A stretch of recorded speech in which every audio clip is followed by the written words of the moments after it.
Members, we will now proceed to departing members' tributes, and we will start with Senator Vicki Marble. Mr. Carpenter, please read the tribute for the good senator from Fort Collins. The Colorado Senate, convened in the second regular session of the 72nd General Assembly, hereby extends heartiest congratulations and commendations to Senator Vicki Marble. Senator Marble was elected to serve in the 69th, 70th, 71st, and 72nd General Assemblies, where she represented her fellow citizens with honor and dignity. During her tenure with the Senate, she served with distinction as the caucus chair for the Republican Party, as chair of the Senate Local Government and State Veterans and Military Affairs Committees, as vice chair of the Senate Education and State Veterans and Military Affairs Committees, and as a member of the Senate Agriculture, Natural Resources, and Energy Committee and the Legislative Council Committee. Senator Marble also served on the Economic Opportunity Poverty Reduction Task Force, Juvenile Defense Attorney Interim Committee, Early Childhood and School Readiness Legislative Commission, the Transportation Legislation Review Committee, and the Flood Disaster Study Committee. The citizens of Colorado and the members of the Senate express gratitude for Senator Marble's exemplary service to our great state, and we wish her well in her future endeavors. Given this 11th day of June 2020, State Capitol, Denver, Colorado, signed Leroy M. Garcia, President of the Senate. Is there any discussion?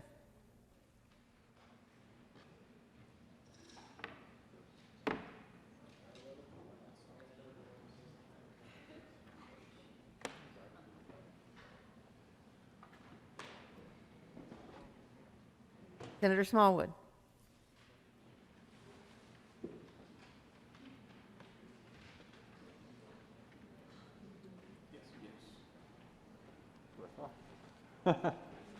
Thank you, Madam President. Want to take just a couple minutes to thank my friend and colleague, Vicki Marble, for all of her years of service. It's interesting when you bring children to the Capitol, which I did on Bring Your Child to Work Day. What do they say? From the mouths of babes. My youngest, who was about 10 when I started bringing him to the Capitol, always talked about Senator Marble. No offense to the other 34 of you, myself included, but my son would talk about Senator Marble after watching her work, and appreciated and wanted me to relay the fact that it's really inspirational to see really confident women who aren't scared to speak their mind.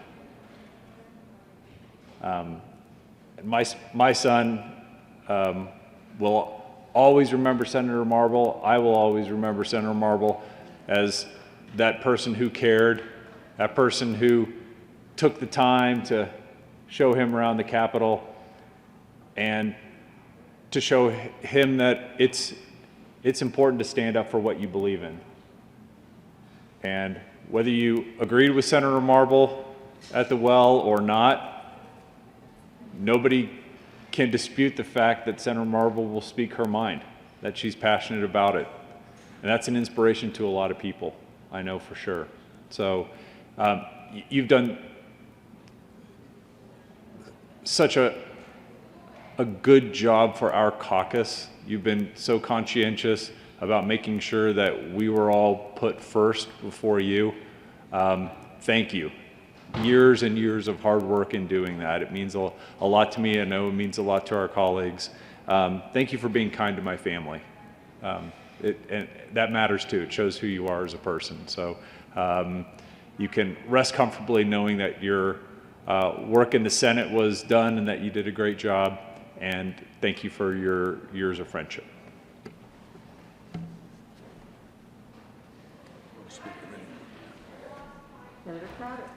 Thank you, Madam President. You know, it's an honor to be here to talk about Vicki Marble. You know, as you're aware, Vicki's not a very large lady, but she comes driving in on a huge Humvee. You know, that is impressive. You know, I don't even know if I'd have a guts enough to drive one of them things. Vicky's always been a staunch supporter of veterans. Her sons served in the military, and she's got a heart as big as all outdoors. And she's a great family lady. And that's really been a pleasure serving with her for these past 8 years. We come into the Senate together. I do not understand why she wants to go to the House, but that's a different story. But it's my fondest memories will be of Vicki. She it's almost like a eulogy, isn't it? Like we're at your funeral.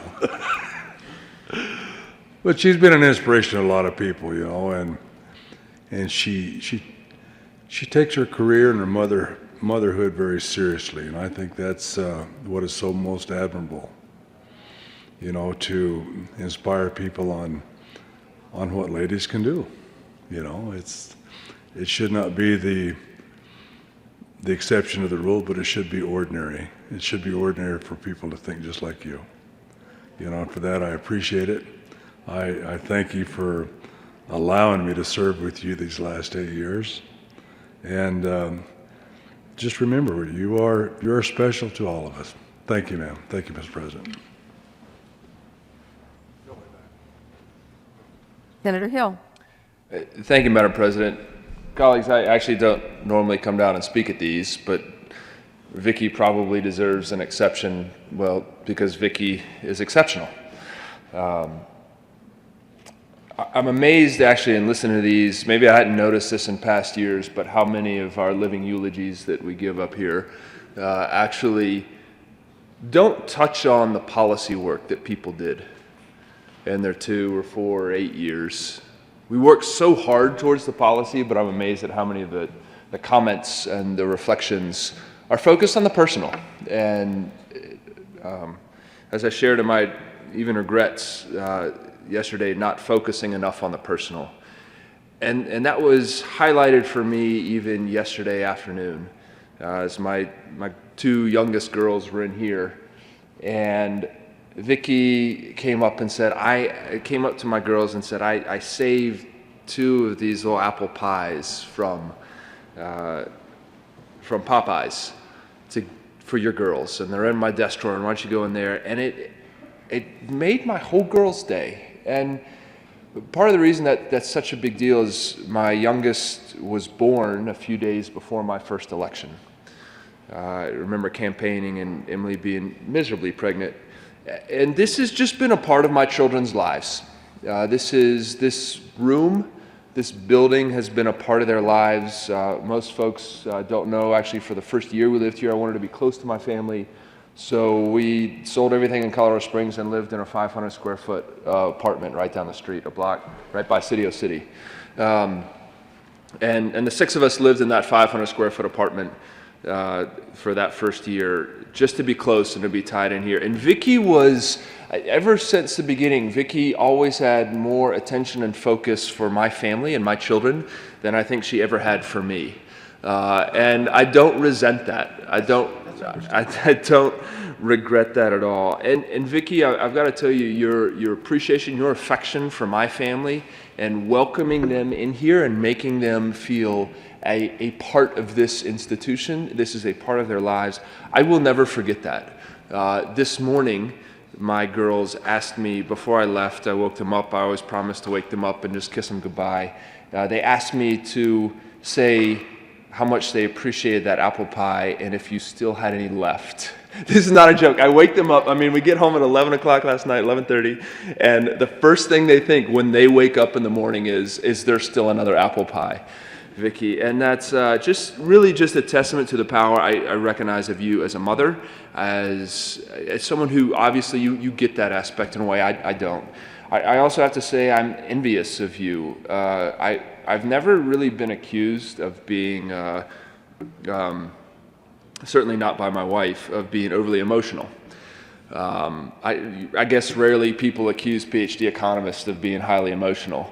But Vicki, I am envious of your ability to muster the emotion of an argument. I see your fierce mama bear tendencies.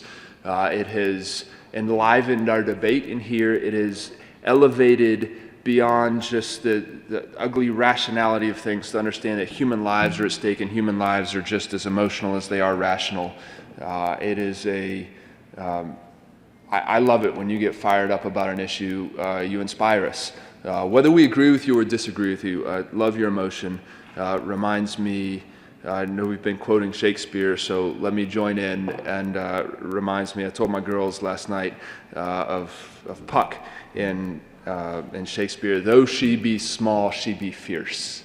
And Vicki is an honor to fight alongside a small and fierce mama bear.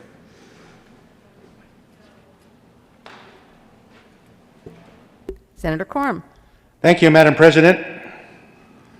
For those of you who remember Senator Court's comments from yesterday, second verse, same as the first.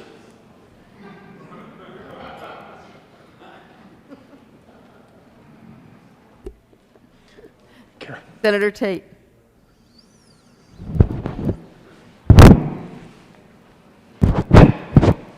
Thank you, Senator. Thank you, Madam President. I would just, I'm very glad to be able to say goodbye to Vicki. You've always been very wonderful and warm and welcoming with me. You know, I was thinking yesterday, I heard someone on this side of the aisle talk about different voices. I can't remember, there's a particular idiosyncratic occupation that was named, and wouldn't it be nice if we had, you know, a breadth of voices? And I think about your story, and as I leave here and I think about the people I meet, and my memory of them folks will kind of fade into like an archetype, and I will always remember, and this could be complete fiction, and maybe even while I'm here, I'm creating a fiction in my head. Wyoming woman, associated with ranching, rodeo, took care of herself, took care of the kids, busted her hiney to do it on your own, didn't go complaining and groveling to anyone else, no chip on your shoulder, no resentment. You did it yourself. That's awesome. Maybe I've created a fiction in my head, but that's what I remember. That's what I'll remember at least. Thank you, Vicki.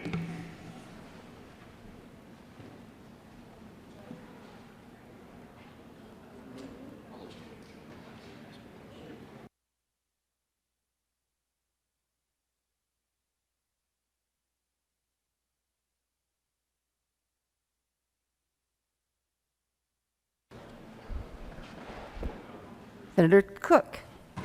Thank you, Madam President. Vicki, it's been a wild ride. Oh, there you are. It's been a pleasure to serve with you down here. I don't know what I could add that hasn't already been said. You're a fascinating woman. You're fun to work with and to be around. What I love is what Senator Smallwood said, is that you're never afraid to speak your mind. And I find that to be exceptional. In this day and age of political correctness, it's refreshing to hear what you have to say.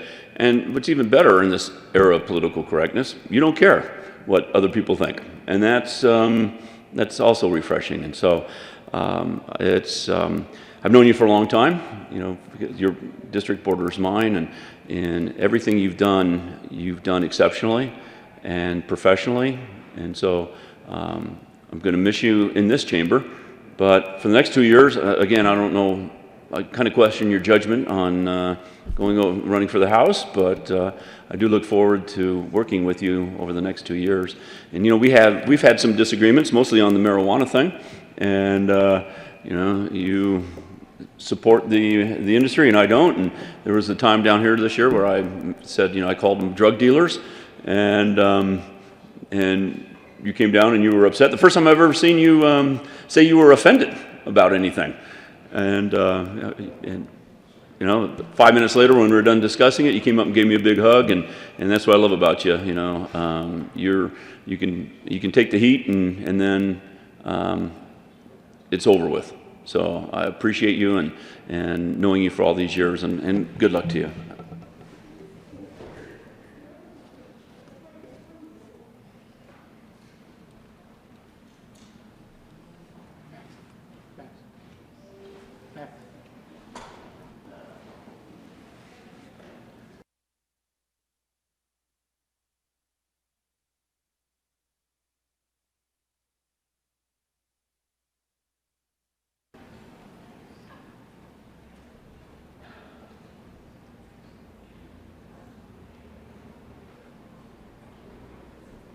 Mr. Majority Leader. Thank you, Madam President. Vicki Marble, you're one crazy lady.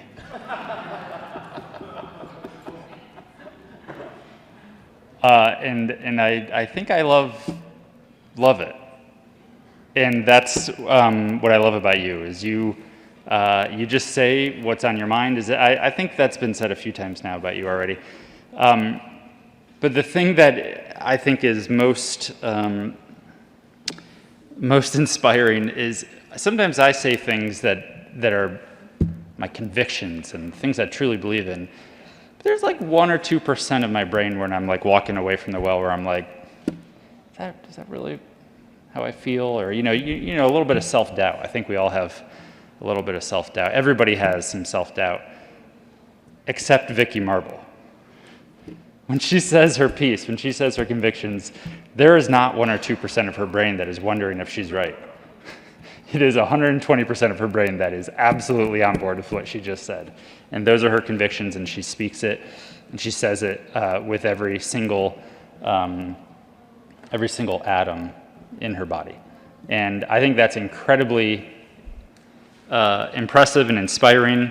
Even though in my brain, I have 0% that agrees with what you just said, the fact that you have 100% is pretty remarkable. I also have so much respect for Vicki Marble because some of you know this, but I own a small bar, and so does Vicki. I don't know how she got such prime real estate on Grant and Sherman here at the Capitol, but it's the best bar you can find within a block, and that's Vicki Marble's office. I'm sure the rent is steep, but I hope even after you leave this chamber, that bar will always be open for a few of us. And I appreciate you. I respect everything that you have fought for. And I've really valued the time where we have found those couple of moments where the Venn diagram of our worlds overlap, and we have figured out how to work together on a few things that both of us care quite a bit about. So thank you so much, Vicki. Senator Landine. Thank you, Madam President. So I think when I think of Vicki, because she is such a petite package and at the same time so powerful, I think of dunamis. It's a Greek word. It's the root from where dynamite comes. We understand it, where this little teeny package can be so enormously powerful. And when you look into the word itself, it's inherent power, power residing in a thing by virtue of its nature. And I think that's the thing that's so special about Vicki, is the direct connection between who she is, what she says, and the way things are changed or influenced and improved. It is remarkable how that happens. And it happens simply because of the clarity of purpose and the concentration of power. And so, Vicki, you are, in my mind, remarkable because, you know, I'm 6'1", 175 pounds on a good day, full of bluster and noise. And sometimes I think I cause so much dust in the wind, my point doesn't get made. But the clarity that you bring on a constant basis, the conviction to who you are as a person and what you believe, is remarkable, and I have always respected and admired that about you, and I always will. Vicki Marble, it's been an honor to serve with you. Thank you. And Senator Lundin, you might be the only person who came to the well and actually divulged your weight. I can't imagine anyone else in the chamber that wants to do that. Mr. Minority Leader. Thank you, Madam President. My knowledge of Vicki Marble began one day in the House when a colleague on my side of the aisle came to me red-faced and clearly angry. I won't mention his name, but he was involved in a primary race for the state Senate.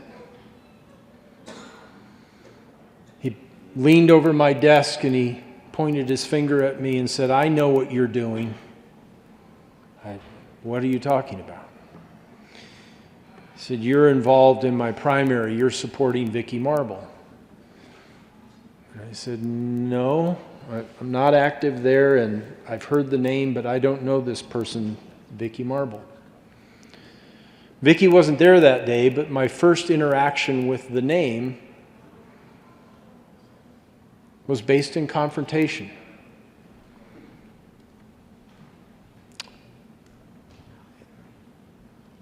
There have been times when Vicki and I have agreed, and I've been proud to stand with her, and there are times where we've disagreed.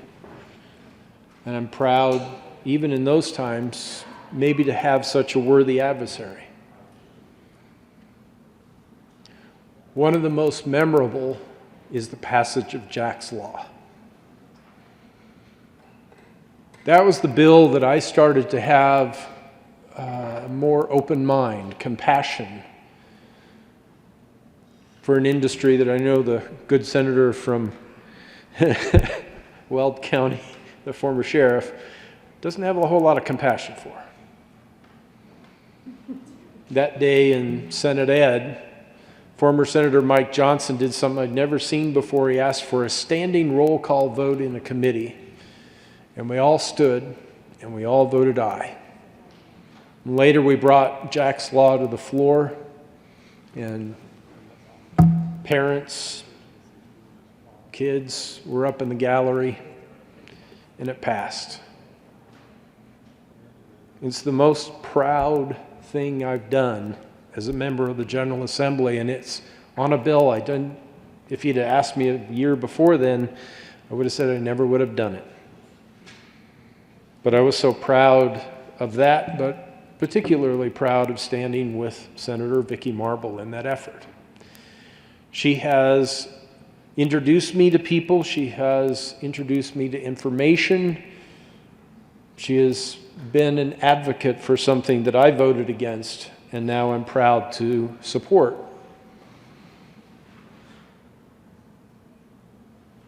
Particularly for young kids. You met Ben Wan on opening day. He was sitting over here, a young man now who has graduated high school and has gone more than 4 years with no seizures because of cannabis-based medicine. Vicki has never been afraid to speak her mind. Whether you agree with her or disagree with her, she's not afraid. Some critics would say she was born without a filter. Maybe. Maybe. I think she's just courageous. I think she's one of the, maybe the most courageous person I've ever known. She's not large. She's a small, petite person. But her courage is unmatched. We have a mutual friend, a colleague here in the legislature who one evening made a mistake, didn't think ahead. It involved going through security at Denver International Airport. As majority leader at that time, I had given a speech to a group, and I came out of that event and I looked at my phone, and there were text messages and there were voice messages, and something was up. You see those little red symbols on the icons on your phone. There was a lot of red on my phone. One of the people I spoke to was Vicki Marble. Now, Vicki has some experience in bail bonds. I called Vicki, and she wasn't worried. She wasn't preoccupied with the negative. She wasn't trying to figure out how to message. She'd figure out how to help her friend. She wasn't worried about what the papers or the news stations would say the next day. She was focused on helping her friend, and she did. Another memory that I have, this was as minority leader, but Senator Marble got sideways with a rather prominent news personality here in town and referred to him as Pee Wee Herman. I don't remember what the controversy was, but the news station sent their most prominent Capitol reporter, you know who he is, to my office to interview Senator Vicki Marble. And when that television camera and the news person showed up at the office, it didn't take him long to realize that as he was setting up his camera and getting Senator Marble arranged, we had a picture of Pee Wee Herman sitting right behind her. She's totally unafraid.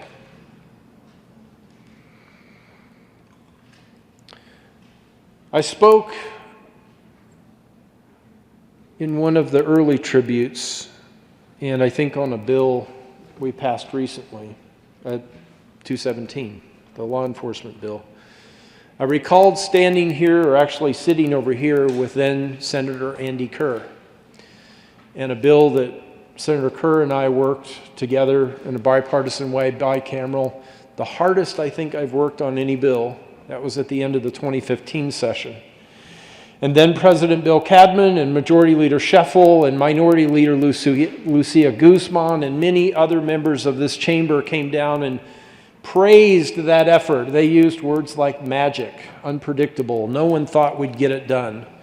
But I also mentioned that some members of my caucus were furious for the passage of that bill to curtail, limit the number of assessments in schools. There were 3 or 4, maybe 5 members of my caucus who were furious at me. Vicki was one of those. And it hurt. But she's courageous. She's not worried about other people's feelings. She's going to stand for what she believes to be right. It wasn't long thereafter that we were patting each other on the back and focusing on how we were going to work together on whatever the next thing was. Because that's who Vicki Marble is. For each of you leaving, I've prepared a little excerpt of my opening day speech. I wanted these comments in the journal for Wednesday, January 8th, 2020. To say goodbye and say thank you to Senator Court and all the others. And for Senator Marble, thank you for your principled voting record, your patriotism, and your encouragement over the years. You're a lion.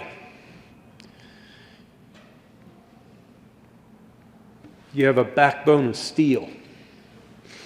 And you have no damn filter. And I'll miss serving with you in the Senate. It's been an honor. Congratulations, and thank you for your 8 years of service in this chamber to the people of Colorado. And those of you over in the House, watch out. Here comes Vicki Marble. Thank you, Madam President. Thank you, Minority Leader. Well, before we ask Senator Marble to speak, I can't hesitate, but I can't miss the opportunity to call her. I call her the Iris Lady. And those of you that know and have visited her garden or have seen pictures of her yard of absolute beauty has given me an insight to this marvelous woman. Marvelous Marble, I guess is what I will call her. And I think everyone that has spoken and all the members of the Republican caucus have been guided and led and fed by Vicki Marble.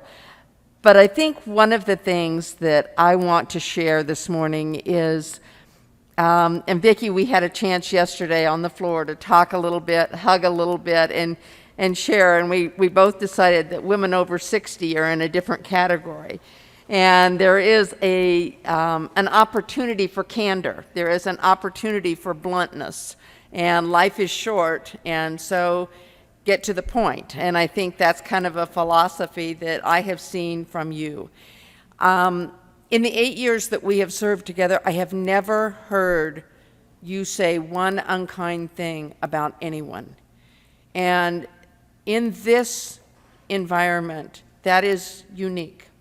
I think people oftentimes will take a personal attack on something based on a policy. You have risen above that. Your love for God, country, your family resonates. And those are things and those are qualities that have carried you through. As a single mom, raising your son, telling the stories of perseverance and working through difficult times, being able to come down here and stand strong and say some things. As I said to you yesterday, when you say things, the press is not always favorable in terms of assessing and giving that evaluation. And the unfortunate thing is that oftentimes what is in the press paints a picture of someone without clarity.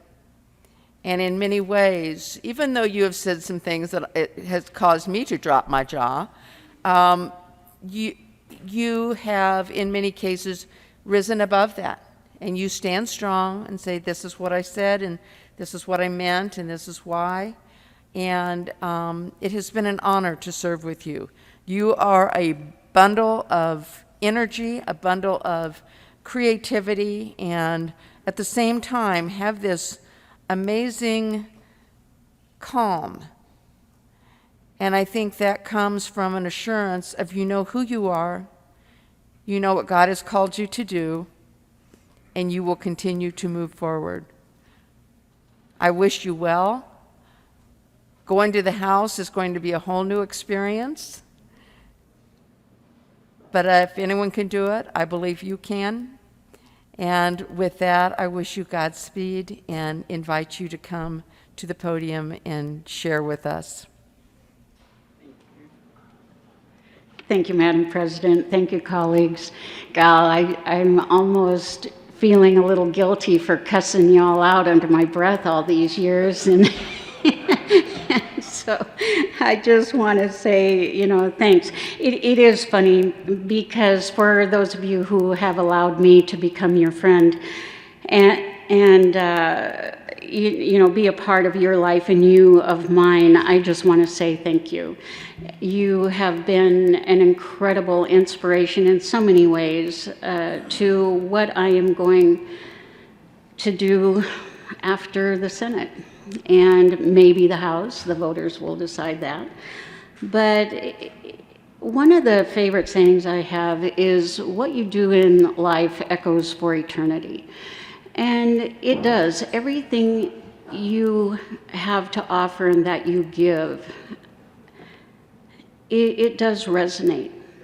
And the happiness that you share with people every morning, just coming through the halls with a good morning and how you greet them can start their day better. Maybe they just didn't have too good of, a wake-up call. Everybody's going through a lot of hard times. But when I see people smile at me or greet me, it makes me realize, how lucky I am.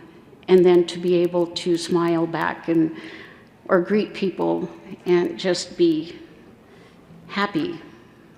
And I am happy. I'm happy that you've let me speak my mind, and I'm happy, though, most of all, you know, not just for your friendships, but I want to tell my sons, thank you for allowing me to do this job, and thank you for being the best gift that I am so unworthy to have had. My sons, as you know, they are everything to me. And yeah, I get into some trouble down here, but boy, they take it. And they back me up all the time, and they're right there. And I have always said, if I were to die and God were to give me one chance to come back to earth and do just one thing in my life, would it be a senator, or would it be, you know, a world champion barrel racer, or, you know, do stunt work in movies, modeling, writing? I mean, all these things that I have been able to do in my life. The one thing I can think of is, if I were given it again, I would be a mom. That is number one. And I think it is through my sons and what they have given me that I'm able to share with you my friendship. And I just really want to tell you how much you do mean to me. And it has set the pace for the rest of my life. And for that, you are a family. And you have given me so much, just like my sons. Thank you, senators. I appreciate you so very much.